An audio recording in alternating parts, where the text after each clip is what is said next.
आप सबों को जय मसीह की। आज का विषय प्रभु यीशु मसीह का पहाड़ी उपदेश, मत्ती 5 अध्याय 1 से 11 पद।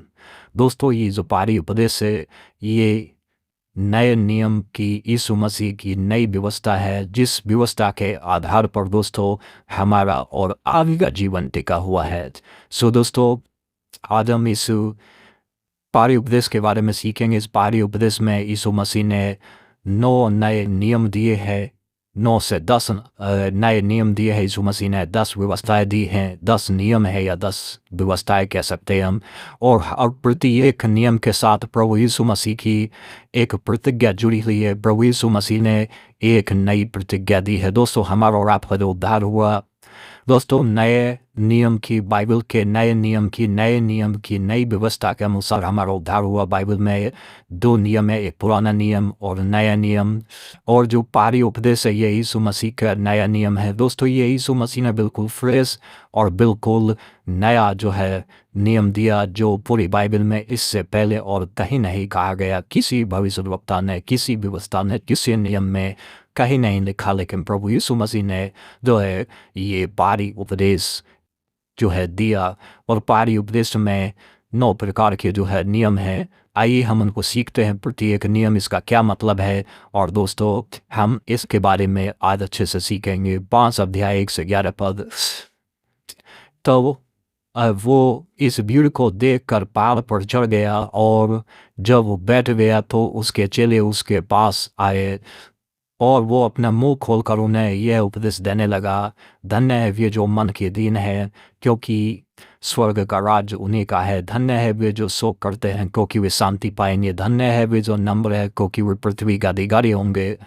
धन्य है वे जो धर्म के भूखे और प्यासे हैं, क्योंकि वे तृप्त किए जाएंगे। धन्य है वे जो दयावंत हैं, क्योंकि उन पर दया की जाएगी। धन्य है वे जिनके मन शुद्ध हैं, क्योंकि वे परमेश्वर को देखेंगे। धन्य है वे जो मेल कराने वाले हैं, क्योंकि वे परमेश्वर के पुत्र कहलाएंगे। धन्य है वे जो धर्म के कारण सताए जाते हैं, क्योंकि स्वर्ग का राज्य उन्हीं का है। धन्य हो तुम जब मनुष्य मेरे कारण तुम्हारी निंदा करे और सताए और झूठ बोल कर तुम्हारे विरोध में सब प्रकार की बुरी बात कहे। आनंदित और मगन होना, क्योंकि तुम्हारे लिए स्वर्ग में बड़ा फल है, इसलिए कि उन्होंने उन भविष्यद्वक्ताओं को जो तुमसे पहले थे इसी रीति से सताया था। दोस्तों, प्रभु यीशु मसीह ने ये जो है इस प्रकार के 10 नियम दिए, 10 व्यवस्थाएं, 10 नियम। पहला नियम प्रभु यीशु मसीह ने जो बताया, जो मन के दीन है स्वर्ग का राज्य उन्हीं का है। दोस्तों, ये जो मन की दीनता है, और यीशु मसीह ने इस जो है व्यवस्था के साथ, इस नियम के साथ, यीशु मसीह ने कहा कि स्वर्ग का राज्य उन्हीं का है। दूसरा, यीशु ने कहा जो शोक करते हैं वे शांति पाएंगे। दोस्तों, यीशु मसीह ने इस शोक के साथ में शांति को जोड़ दिया और शांति देने वाला बना दिया। दोस्तों, तीसरा, जो नम्र हैं, क्योंकि वे पृथ्वी का अधिकारी होंगे। दोस्तों, बहुत बड़ी आशीष है। और चौथा, धन्य जो भूखे, जो धर्म के भूखे और प्यासे हैं, क्योंकि वे तृप्त किए जाएंगे आत्मिक तौर से।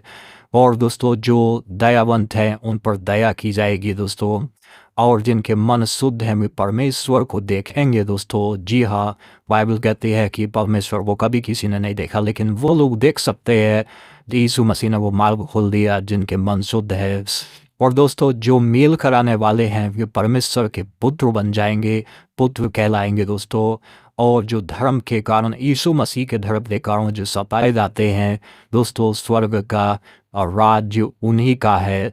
और यीशु मसीह ने कहा कि जो है जब लोग तुम्हारी निंदा करें, तुम्हारे विरोध में हर सब झूठ बोल कर जो है हर प्रकार की बुरी बात कहे, तब तुम जो आनंदित और मगन होना।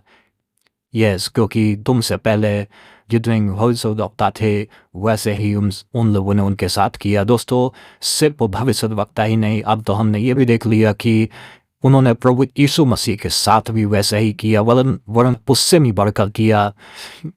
तो दोस्तों, जो पहाड़ी उपदेश है ये बहुत ही ज़्यादा आशीषदायक है, बहुत ही ज़्यादा आत्मिक है। और हर एक मसीह भाई बहन को इस जो है नई व्यवस्था को जो प्रभु यीशु मसीह ने पहाड़ी उपदेश में दिया, अध्ययन करना चाहिए, सीखना चाहिए और बारीकी से दोस्तों इसका अध्ययन करना चाहिए, क्योंकि इसमें प्रति एक वचन में बहुत बड़ी-बड़ी प्रतिज्ञाएँ की हैं, यीशु मसीह ने बहुत बड़ी-बड़ी चीज़ें कही हैं। और दोस्तों ये जो व्यवस्था है ये आत्मिक है और दोस्तों ये हृदय में होती है। जितने भी शब्द यीशु मसीह ने कहे, दोस्तों मैं आपको बताना चाहूँगा जो मन की दीनता है, जो दीन है वो दीनता मन से आती है दोस्तों। और जो शोक होता है वो भी जो है मन में ही होता है, जो नम्रता होती है वो भी मन में ही होती है, जो धर्म पैदा होता है वो भी मन में ही होता है, जो दया पैदा होती है, जो दया करता है वो भी मन में ही होती है। और मन की शुद्धता भी मन शुद्ध और अशुद्ध भी मन से होता है। जो मेल मिलाप कराते हैं तो दोस्तों मेल की भावना भी मन से ही आती है दोस्तों।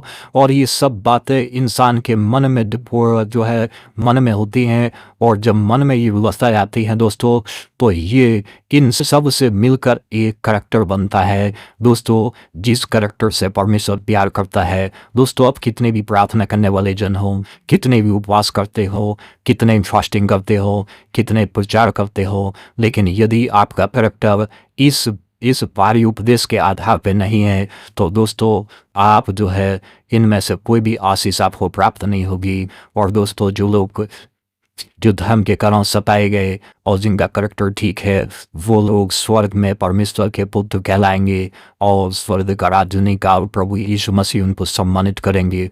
दोस्तों आज जांचने का और परखने का समय है कि आपका करैक्टर कैसा है, या आपसे बातों के अच्छे हैं, या प्रार्थना अच्छा कर लेते हैं, गीत अच्छा गा लेते हैं, बाइबल अच्छा पढ़ लेते हैं, या आपकी आवाज़ अच्छी है, क्या है। लेकिन दोस्तों आज समझने की बात यह है कि आपका करैक्टर कैसा है, क्या पारी उपदेश के आधार पर है या नहीं है दोस्तों। सो आज यहीं रुकिए, जांचिए और परखिए और अपना फिर से एक जीवन शुरू करिए दोस्तों। आज के वचन में इतना ही। हमारे साथ जुड़ने के लिए बहुत धन्यवाद।